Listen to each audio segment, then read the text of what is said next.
You dedicate weeks to choosing a hotel, to tracing the perfect itinerary for a temporary escape. But how many minutes, how many hours do you really invest in sculpting the next year, the next decade of your existence? The uncomfortable truth, and perhaps for that very reason essential, is that this disproportion in planning does not reveal only a preference for leisure. It can hide a deep fear, the fear of facing the helm of one's own life, of assuming radical responsibility for the direction it takes. Before we dive into the dense waters of this question, if this reflection already begins to resonate in you, like this video and subscribe to the channel. What is to come has the potential to alter the way you navigate your days. There was a striking voice on American radio, decades ago, that of Earl Nightingale. A man whose own life was proof of overcoming, from poverty in the Depression to becoming a reference in personal development. Nightingale, with his almost brutal clarity, pointed to this same dissonance.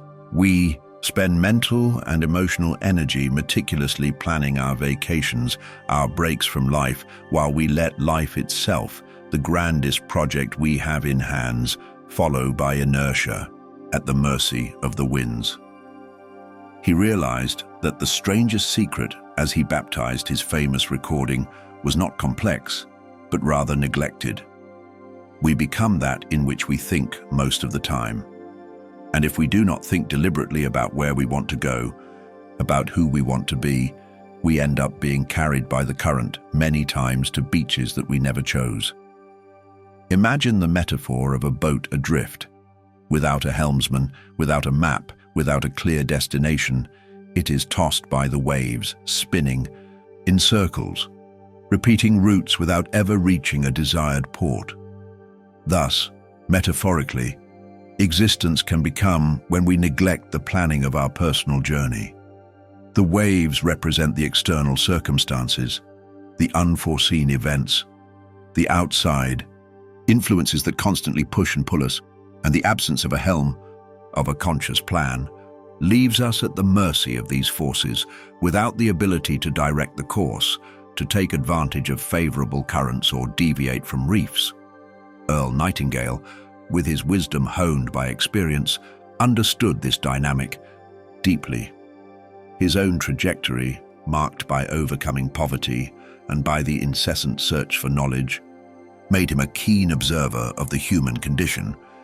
He saw that planning was not just an organization tool, but rather an act of self-definition, a declaration of intent in the face of the chaos inherent to life.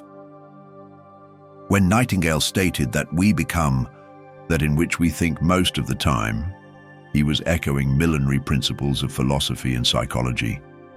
Think of the Stoics, who centuries ago already emphasized the power of the mind in shaping reality, the importance of cultivating virtuous and purpose-driven thoughts, or in modern cognitive psychology, which demonstrates how our thought patterns directly influence our emotions, behaviors, and ultimately, our life outcomes. If our mind focuses predominantly on trivial concerns, on immediate reactions, on ephemeral desires, it is natural that our life reflects this superficiality. On the other hand, when we direct our attention to elevated goals, to deep values, to the construction of a desired future, we begin to align our reality with this vision. It is like a sculptor who, when visualizing the final form in the raw stone, directs each blow of the chisel to manifest his intention. Conscious planning is, therefore, this chisel of the mind, capable of shaping our existence. This absence of a conscious life project is not a mere logistical detail. It is a deep existential question. It delves into the roots of Jungian psychology, which alerts us about the dangers of living an unexamined life, where the shadow, that which we are unaware of or reject in ourselves, ends up dictating our steps unconsciously. It is the tacit renunciation of inner freedom that Viktor Frankl identified as the last human refuge, even in concentration camps. The freedom to choose our attitude, our meaning, regardless of external circumstances. When we do not plan, when we do not define a north, we give up this fundamental freedom, outsourcing our destiny to external demands, to other people's expectations, to chance. Carl Jung, one of the giants of depth psychology, invited us to dive into the depths of our being, to explore the dark corners of the psyche that we often prefer to ignore. The shadow for Jung is not synonymous with evil, but rather the set of aspects of our personality that we repress, deny, or are unaware of. It can be our aggressiveness, our vulnerability, our ambition, our envy, traits that by own or social judgment we relegate to the unconscious. The problem is that this shadow does not disappear by being ignored. On the contrary, it gains power in the shadows, influencing our behaviors, our choices, and our relationships in subtle and at times destructive ways.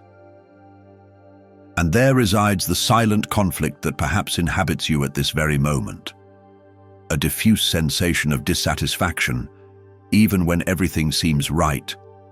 A perception that the days pass, fast and repetitive, without a clear sense of purpose or direction.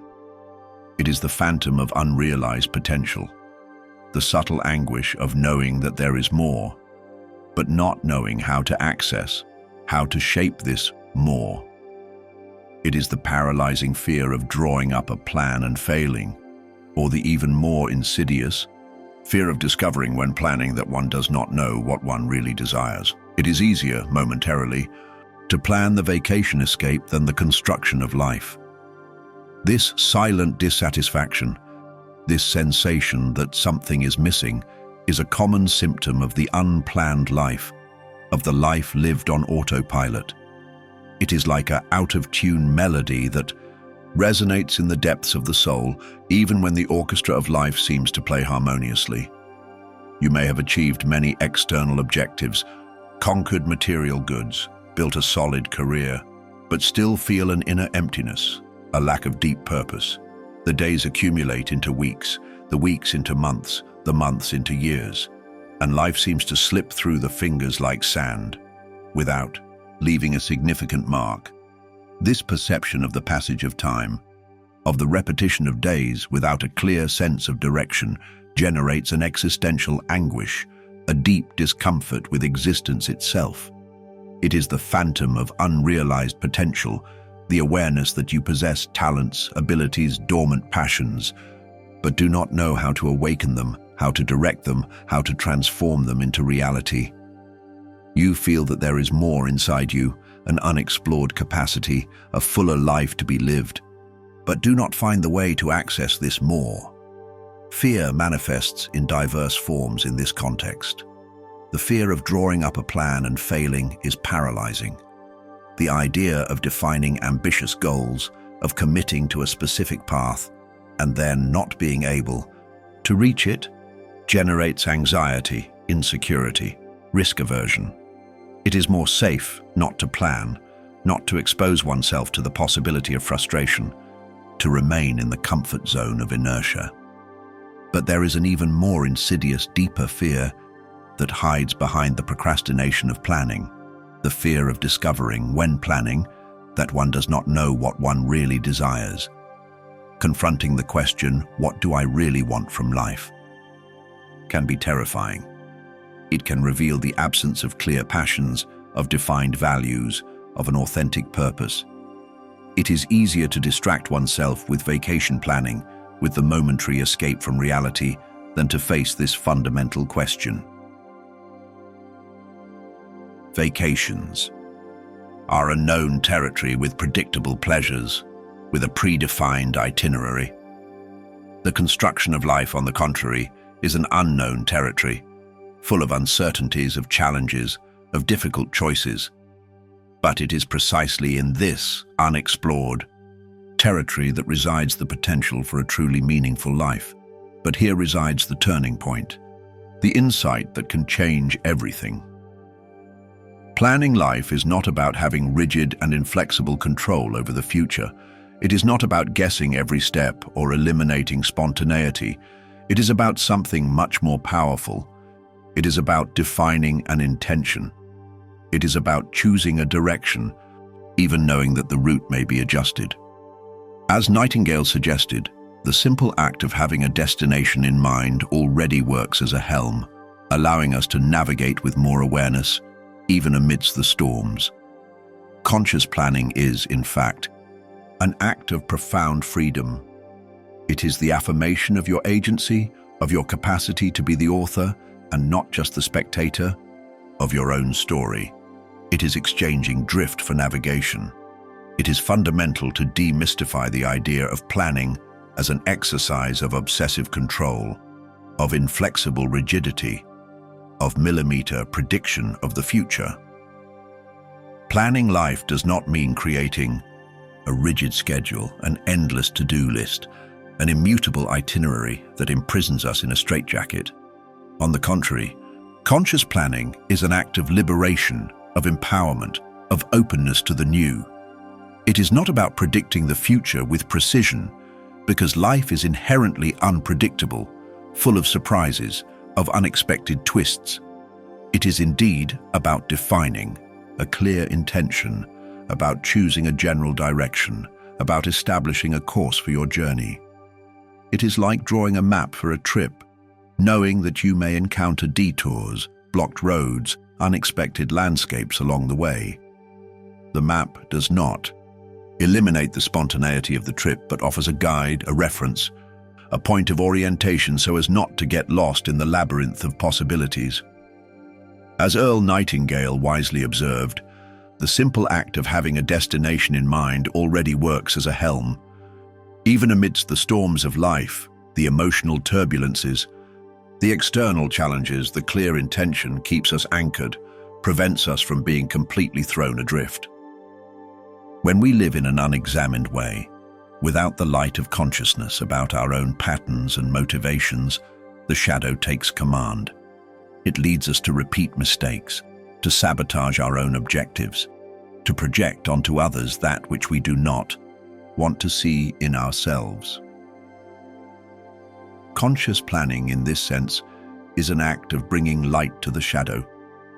It is the effort of self-knowledge that allows us to identify our unconscious patterns, our sabotaging tendencies, and integrate them into our consciousness. Instead of being governed by the shadow, we can begin to dialogue with it, to understand its messages, and to redirect its energy in a constructive way. Viktor Frankl, survivor of the horrors of Nazi concentration camps, personified human resilience and the search for meaning in the midst of extreme suffering. His harrowing experience led him to a fundamental discovery. Even in the most inhumane circumstances, the human being maintains the ultimate freedom to choose his attitude. This inner freedom, this capacity to find meaning even in suffering, is what Frankl called will to meaning, the deepest driving force of the human psyche. When we abdicate planning, when we stop defining a meaning for our life, we are, in a certain way, renouncing this essential freedom. We are allowing external circumstances, social pressures, chance to dictate our course, instead of assuming command of our own boat. It is as if we handed the helm to the wind, hoping it will take us to a safe harbor, when in fact, the safe harbor needs to be built within us, through our intention and our conscious planning. The contemporary world, with its bombardment of information, its culture of instant gratification and its glorification of occupation as synonymous with importance, makes even more difficult this exercise of pause and intentional planning. We are encouraged to react, to consume, to follow the flow, to fill every second with noise to avoid confronting the emptiness, or worse, with the fundamental question, what do I really want to build with the time that has been given to me? The very structure of our society seems to conspire against the creation of a personal map, offering us prefabricated routes, standardized success destinations that often have no resonance whatsoever with our most authentic essence. We live in an era of hyperconnection and information overload. Our brains are constantly bombarded by stimuli, Notifications, news, distractions that compete for our attention every second. Social networks, with their infinite feeds and algorithms designed to keep us engaged, imprison us in a cycle of passive consumption, draining our mental energy and distancing us from deep reflection. The culture of instant gratification seduces us with the promise of immediate pleasure, of easy rewards, of quick solutions for complex problems. We are conditioned to seek satisfaction in the short term, to avoid the discomfort of waiting, of effort, of the discipline necessary to build something lasting. And amidst all this, modern society glorifies occupation as a sign of virtue, of productivity, of success. Being busy has become a social status, a form of external validation. We fill our agendas with commitments, tasks, activities, often without questioning the purpose behind all of this. We run from one side to the other, exhausted, but with the false sensation of progressing, of being on the right path. This frantic and superficial culture makes increasingly difficult the essential exercise of pause and intentional planning. We need moments of silence, of introspection, of disconnection to hear the inner voice, to question our values, to define our priorities. But the world encourages us precisely the opposite: to avoid silence, to flee from emptiness, to fill every instant with noise and activity. The underlying fear to this constant escape is the fear of confronting the fundamental question: what do I really want to build with the time that has been given to me? This question places us before our finitude, our existential responsibility, the necessity of giving meaning to our brief passage through life. It is an uncomfortable question that demands courage to be faced, and even more courage to be answered, with honesty and authenticity. The very structure of our society, with its institutions, its systems, its norms, seems to conspire against the creation of a personal map. We are educated in standardized systems that value conformity, obedience, adaptation to pre-established models. We are bombarded by marketing messages that sell us standardized success destinations: the own house, the car of the year, the ascending career, the perfect life on social networks. These success models often have no resonance whatsoever with our most authentic essence, with our unique talents, with our deepest values. Following these prefabricated routes can lead us to a life seemingly successful in the eyes of the world, but internally empty, devoid of personal meaning. Conscious planning is, first of all, an act of self-awareness, of self-affirmation. It is recognizing that you are not just a passive spectator of your own life, but rather the protagonist, the author, the creator of your own story. It is assuming responsibility for your choices, for your paths, for your results. It is exchanging passive drift, life lived at the mercy of the wind, for active navigation, for the conscious conduction of your own boat. It is ceasing to be a mere passenger of life to become the captain of your soul. The proposal, then, is not to create a rigid schedule, but to initiate a courageous internal dialogue. Which compass will guide your choices? What values are non-negotiable for you? What kind of person do you aspire to become day after day? Start by dedicating to this reflection the same type of energy that you dedicate to researching your next travel destination. Ask yourself, if my life were a great trip, where would I really like to go? Which inner landscape do I wish to cultivate? The first step can be as simple as defining a clear intention for your week, not based only on tasks, but on qualities of being that you wish to incorporate. The invitation is for an inner dive, for an honest dialogue with yourself. It is not about seeking ready-made answers, magic formulas, or recipes for instant success. It is about initiating a journey of self-discovery, of exploration of your values, of your talents, of your deepest dreams. The first question to ask oneself is, which compass will guide my choices? What ethical principles, What moral values, what personal convictions will guide your decisions, your behaviors, your relationships?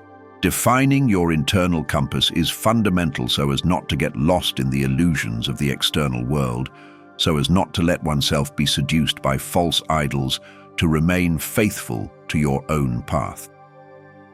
The second essential question is, what values are non-negotiable for you? What are the principles that you are not willing to give up, even in the face of external pressures, of momentary temptations, of unexpected challenges? Honesty, integrity, compassion, justice, freedom, creativity. What are the values that you place at the center of your life, that define your identity, that inspire your actions? And finally, the question that directs the future. What kind of person do you aspire to become day after day? It is not about reaching an unattainable ideal of perfection, but rather about seeking continuous growth, constant evolution, progressive improvement of your being. What qualities do you wish to cultivate in yourself? Courage, resilience, generosity, wisdom, patience, gratitude. What are the character traits that you admire, that you wish to incorporate in your own journey? To initiate this deep reflection, try dedicating to it the same time, the same energy, the same enthusiasm that you dedicate to planning your vacations. Research, explore, question, write down your ideas, your insights, your intuitions. Use the same planning tool that you would use to organize your trip, a notebook, an application, a mind map, whatever works best for you. And, as a practical starting point, define a clear intention for your week. Do not focus only on tasks to be accomplished, on commitments to be honored, on goals to be achieved.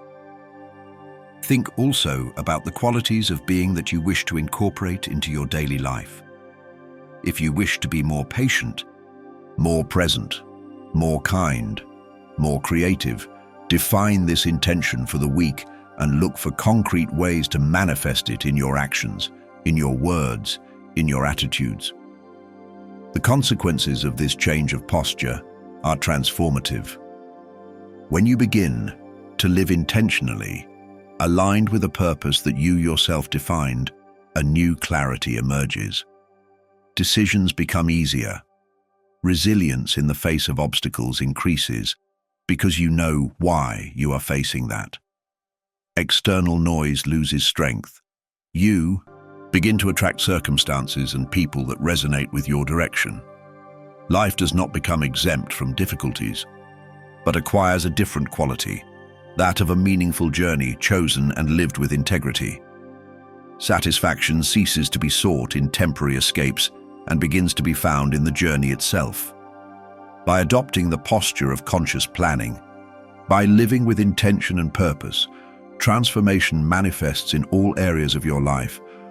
A new mental clarity emerges, dissipating the fog of confusion, of indecision, of lack of direction. You begin to see with greater clarity your objectives, your priorities, your values, and to make decisions with more security, more conviction, more alignment with your authentic being.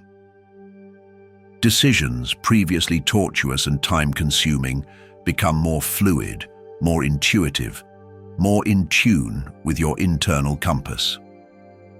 Resilience in the face of obstacles strengthens, like a muscle that exercises and becomes more resistant.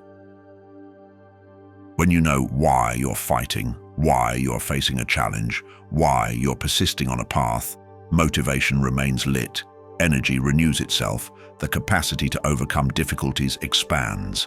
External noise, other people's opinions, superficial distractions, lose the power to disturb you, to divert you from your course.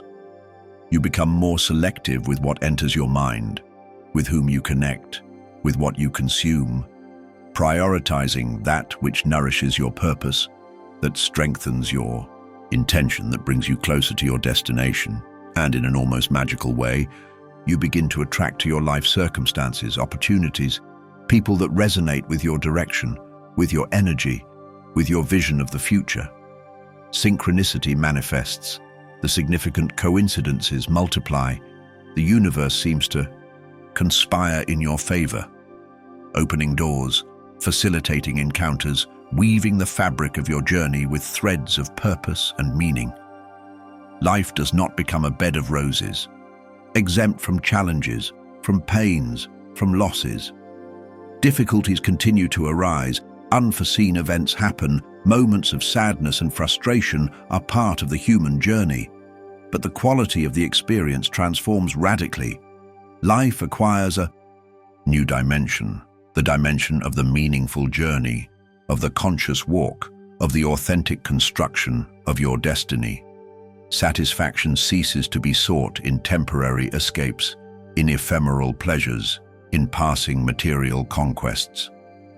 True satisfaction begins to be found in the journey itself, in the process of growth, of learning, of overcoming, of contribution, of connection with something greater than yourself. What would happen then if from today onwards you dedicated to the architecture of your life at least a fraction of the attention and care that you dedicate to the planning of your next getaway? Share in the comments a small step, an intention that you can define right now to begin to design your own map. And if this deep conversation lit a flame in you, subscribe to the channel. We will continue exploring together the tools and the philosophies to build a life with more meaning and authenticity.